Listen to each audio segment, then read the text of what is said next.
Hi guys, I'm Vinay and welcome back to my channel Vinay Speaks, and let's get started. Today I'm going to explain you about CPAC and BRI.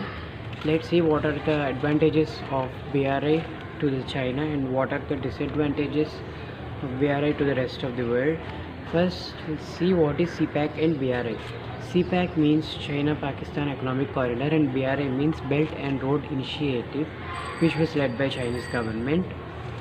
In 2013, when Xi Jinping became president of Republic of China, he came with an innovative thought, and also it is very greediest thought, which is known as BRI.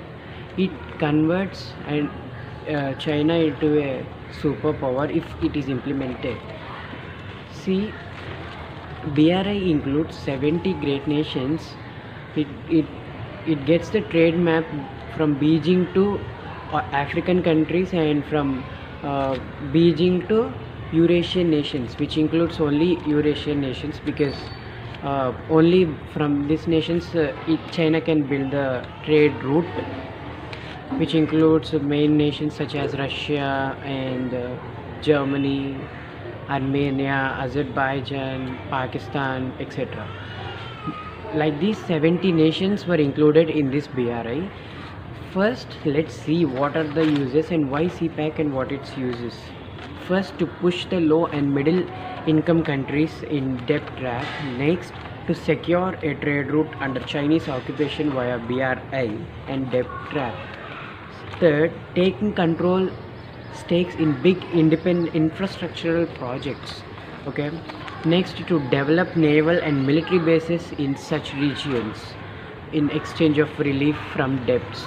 And next, emerge as a biggest superpower other than America and etc. in the long run. For all these reasons, China is going to do BRI. It is expected to complete in 2039. And next, let's see what are the uses of CPAC to China, its greediest uses.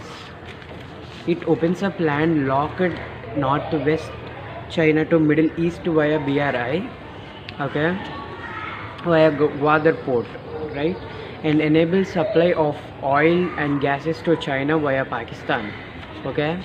And next, it has a chance to develop its backward province Xinjiang, which is very backward and poor province in China.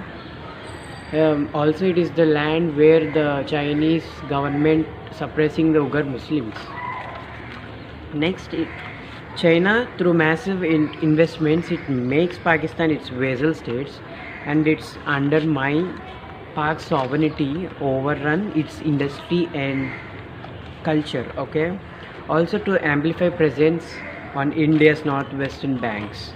Okay, first, China's main theme is to do all these things, so that's why the POJK activists and their resident who urged United Nations General Assembly, so far he have urged that to ban CPAC is the only way to overcome all these problems. Let's see what he have spoke in United Nations General Assembly. Yeah, we all know that POJK is under double occupation, and let's see how POJK and Gilgit-Baltistan are getting suppressed by double occupied nations. Onus now on United Nations to ban CPAC. Okay. POJK resident unmasked Imran and Xi Jinping's at United Nations General Assembly. Okay. There is no way except banning CPAC. Only way to protect rest of the world from Chinese, this greediest China, to ban CPAC and BRI. To get the second route map in under the BRI, China is building the route from China to Gilgit-Baltistan to Pakistan. So Pakistan is gifting our own land to greedy China. It's not giving its land.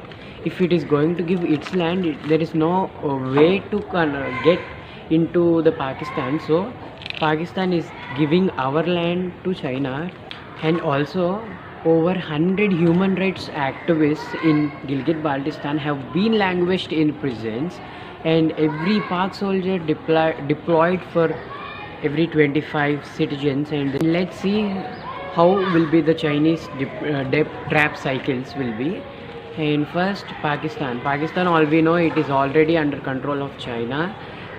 And next, Sri Lanka, Hambantota port, which was given to China by Sri Lanka on a part of its debts. As far as Sri Lanka took debt from China, it was not able to repay it from for relief. It have given that port to China. It is very strategic port in Indian Ocean.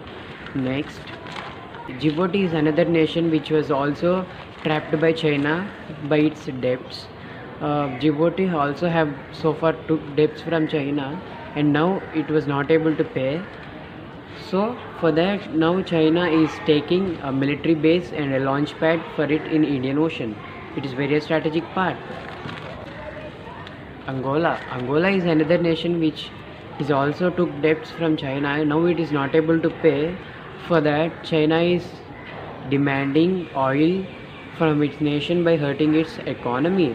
As far as many nations have been took debts and now they are not able to pay, so China is taking military bases, naval bases, etc. from the nations. So to stop all these activities by China, United Nations have to take a stand on it. United Nations have to take step on it, because only the United Nations can stop the China full-fledgedly. Thank you guys for watching this video, and if it is your first visit, subscribe my channel and stay tuned to it. Also share to your friends.